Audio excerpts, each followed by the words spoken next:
Any child knows how to make ice. Take water, freeze it. That does give you ice all right, but it's a murky, hazy kind of ice, which is okay in a drink, but not good as sculpture. For that, you need crystal clear ice, and one Canadian company is making tons of it to go.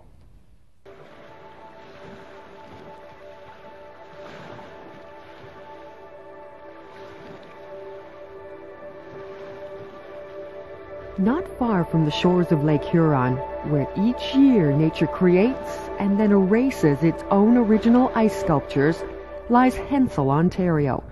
Population, a mere 1,200, with a very big international reputation. This is where the world comes for its ice. Crystal clear ice used in carvings and sculptures for Disney's Millennium celebrations, the Salt Lake City Olympics, even the inauguration of George W. Bush. So why does the world knock on Hensel's door for ice? Iceculture is the world's leading commercial producer of crystal clear ice for carving.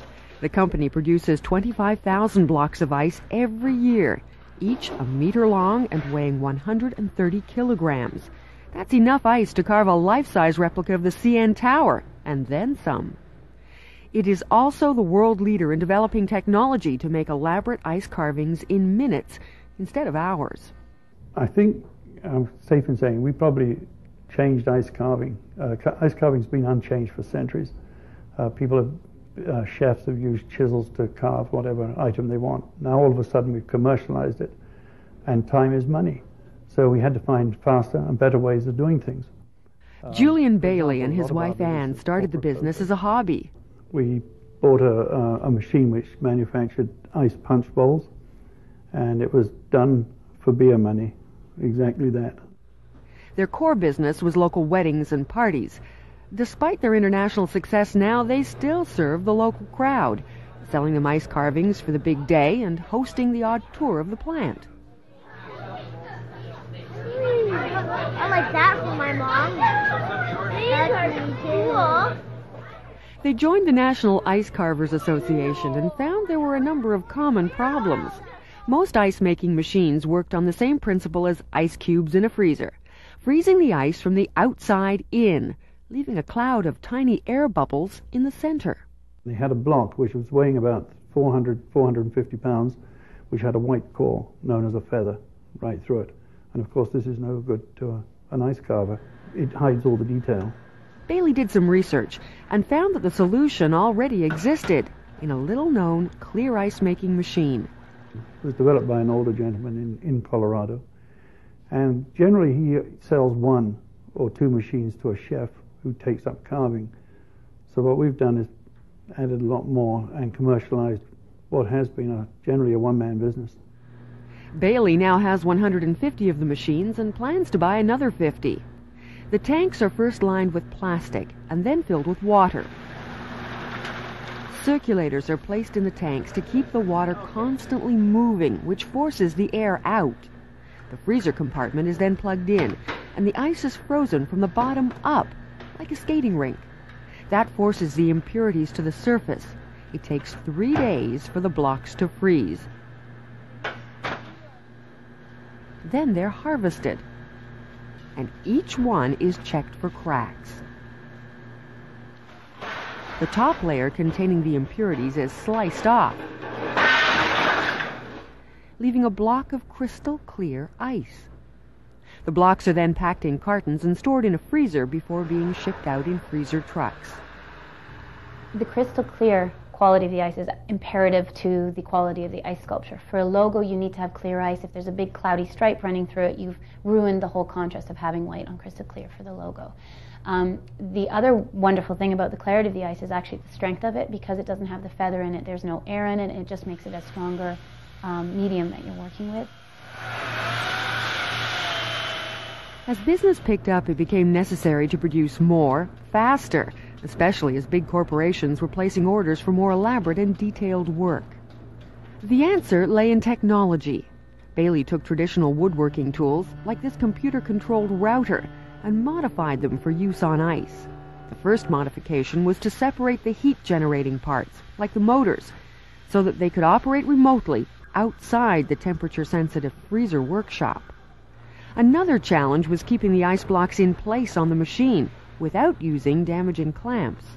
The simple solution was to use water to freeze the block to the machine. A light tap with a rubber mallet frees the block. Bailey's daughter Heidi joined the family business as it grew, becoming general manager and designer. She takes the product or logo and makes detailed scale drawings. In this case, the team is trying to make a life-size version of a car from a model. These little squares, each one's an inch, if you just need to count, because I know some of it's a bit rough. Yeah. But I'll leave that with you. All right. The drawings are scanned into a computer where the lines are refined. The pictures are then downloaded to software programs already used in the auto and woodworking industries. Castmate tidies up the drawings, Toolpath determines speed, depth, and which drill bit to use, and the operators install and change those. And CanPlot translates all the instructions into a language the router can understand.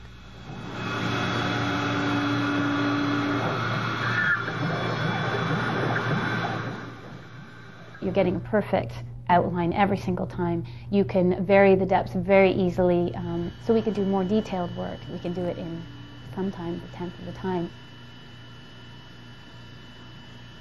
We developed a lathe for cutting round objects. It will cut spheres, it will cut pillars, bottles, footballs, any round shape, and it'll cut it perfectly in seconds, really. And then, again, it will do multiples too. For example, if we were doing tabletop vases for display, we can cut 3 out of a column in less than 4 minutes. Whereas if you're doing it by hand, you're looking at about 2 or 3 hours. It took 18 months for the equipment to be perfected, but now, instead of offering a limited range of designs, the client can custom order just about anything, made entirely of ice. Every once in a while, Bailey tests his staff and technology by taking on a challenging project.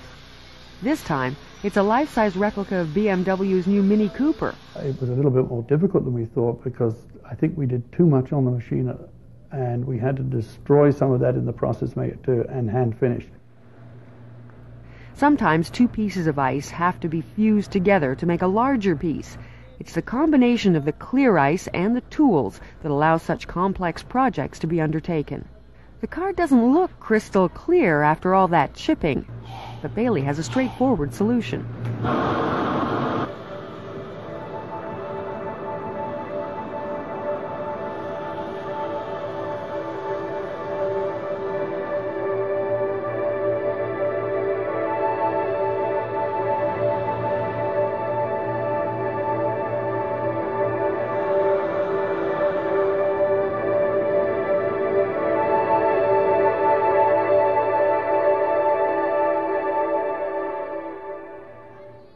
The entire project, from design to blowtorch, took 40 hours. And to prove how sturdy their creations really are, the team gave a demonstration. Now, Dad, don't watch it. Easy. Okay, can we get in there? Close the door. Here we go. Yes. Yo.